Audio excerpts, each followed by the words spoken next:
Assassiné le 17 janvier 1961 au Katanga, Patrice Lumumba est considéré comme un héros national et père de l'indépendance du Congo, durement arraché à la Belgique le 30 juin 1960, après des décennies de colonisation et d'exploitation. Natif de l'actuelle province de Sankuru, Lumumba crée en 1958 son parti politique à vocation nationale, le Mouvement national congolais, et maintient en sigle. En dépit des tensions et des rivalités, il parvient à rallier à sa cause d'autres acteurs politiques des différentes régions du pays et devient ainsi le leader du mouvement indépendantiste face à la répression et à la division suscitée par les autorités coloniales.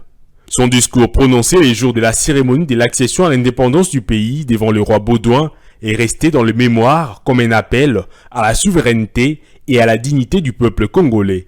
Le 23 juin 1960, Patrice Lumumba est nommé Premier ministre du Congo indépendant à la tête d'un gouvernement de coalition. Mais son pouvoir est contesté par plusieurs acteurs, tant internes qu'externes.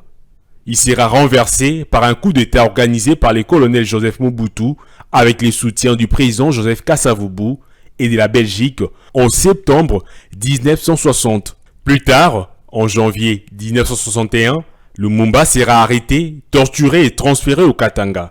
Finalement, le 17 janvier, Lumumba et deux de ses compagnons de lutte, Joseph Okito et Maurice Mpolo, seront exécutés dans la soirée par des soldats katangais sous le contrôle de la police et des agents belges.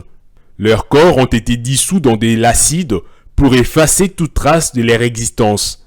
Vivement dénoncé, l'assassinat de Lumumba a connu un grand retentissement à travers le monde.